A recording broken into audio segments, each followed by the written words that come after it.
June 20 ഈ തീയതിയിൽ തിരുസഭ അനുസ്മരിക്കുന്ന വിശുദ്ധ സിൽവേരിയൂസ് മാർപ്പാപ്പ, വിശുദ്ധ അഡൽബർട്ട്, വിശുദ്ധ ബായിൻ, വിശുദ്ധ ബെനിഞ്ഞൂസ്, വിശുദ്ധ പോൾ, വിശുദ്ധ സിറിയാക്കൂസ്, വിശുദ്ധ എഡ്ബുർഗ.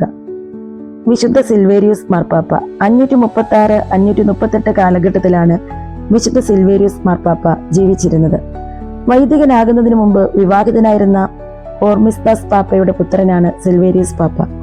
വിശുദ്ധ അഗാപെട്രസ് പാപ്പയുടെ മരണശേഷം 47-ാം ദിവസം സിൽവേരിയൂസിനെ പാപ്പയായി തിരഞ്ഞെടുത്തു. അന്ന് അദ്ദേഹത്തിന് 5 പട്ടമേ ലഭിച്ചിരുന്നുള്ളൂ. 536 ജൂണിലായിരുന്നു അദ്ദേഹത്തിന്റെ അഭിഷേകം. കാൽസിഡോണിയ സുന്നഗദോസിലെ തീരുമാനങ്ങളെ നിഷേധിച്ചിരുന്ന വിഭാഗമായ അസെഫാലിയെ തെയോഡോറ രാജ്ഞി അനുകൂലിച്ചിരുന്നു. അവൾ മാർപ്പാപ്പയോട് ഒന്നുകിൽ കോൺസ്റ്റാന്റിനോപ്പിളിലെ പാത്രിയാർക്കീസ് അന്തിമൂസിനെ അംഗീകരിക്കുക, അല്ലെങ്കിൽ അവിടെ പോയി അദ്ദേഹത്തോട് ആലോചന നടത്തുക എന്നാവശ്യപ്പെട്ടു.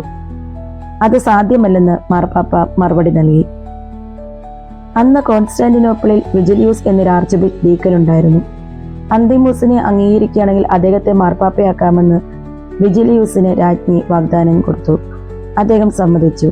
സിൽവേരിയൂസിനെ പാപ്പാസ്ഥാനത്ത് നിന്ന് ബഹിഷ്കരിക്കാനും വിജിലിയൂസിനെ മാർപ്പാപ്പയെ തിരഞ്ഞെടുക്കുന്നതിന് വേണ്ടത് ചെയ്യാനും ആവശ്യപ്പെട്ടുകൊണ്ട് രാജ്ഞി സർവ്വസൈനാധിപനായ ബെലിസാരിയൂസിന് എഴുതി. സിൽവേരിയൂസിനെ അദ്ദേഹം ലിസിയായിൽ പാതരായിലേക്ക് നാടുകടത്തി. അവിടുത്തെ മെത്രാൻ ബഹിഷ്കൃതനായ പാപ്പായെ ബഹുമാനപൂർവ്വം സ്വീകരിച്ചു. മാത്രമല്ല, അദ്ദേഹം കോൺസ്റ്റാന്റിനോപ്പിളിൽ പോയി ചക്രവർത്തിയെ കണ്ട് എത്രയും സമുന്നതനായ റോമാ മെത്രാനെ നാടുകടത്തിയതിന് ദൈവകോപം ചക്രവർത്തിയുടെ നേരെ ജ്വലിക്കുമെന്നറിയിച്ചു. അദ്ദേഹം ചക്രവർത്തിയോട് പറഞ്ഞു, ലോകത്തിൽ രാജാക്കന്മാർ വളരെയുണ്ട്. ലോകമാസകലമുള്ള തിരുസഭയുടെ തലവനായി മാർപ്പാപ്പ ഒന്നേ ഉള്ളൂ. ഇത് ഒരു പൗരസ്ത്യ മെത്രാന്റെ പ്രഖ്യാപനമാണ്. റോമ മാർപ്പാപ്പയുടെ പരമാധികാരത്തിന് ഒരു ഉത്തമ സാക്ഷ്യമാണ്. ജസ്റ്റീനിയൻ ചക്രവർത്തി ക്രൂരത മനസ്സിലാക്കിക്കൊണ്ട് മാർപ്പാപ്പയെ റോമിലേക്ക് മടക്കി അയക്കാൻ കൽപ്പനയുണ്ടായി. മാർഗമധ്യേ ശത്രുക്കൾ മാർപ്പാപ്പയെ പ്രതിരോധിച്ചു. വന്യമായ ഒരു ദ്വീപിലേക്ക് കൊണ്ടുപോയി. അവിടെ 538 ജൂൺ 20-ാം തീയതി സിൽവേരിയൂസ് പാപ്പ അന്തരിച്ചു.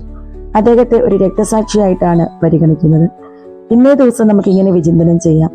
സത്യം സംരക്ഷിക്കുന്നതിന് മാർപ്പാപ്പമാർ എത്രമാത്രം സഹിക്കേണ്ടി വന്നിട്ടുണ്ടെന്നുള്ളത് സിൽവേരിയൂസ് പാപ്പ വിശിഷ്ടമായ ഒരു ഉദാഹരണമാണ്.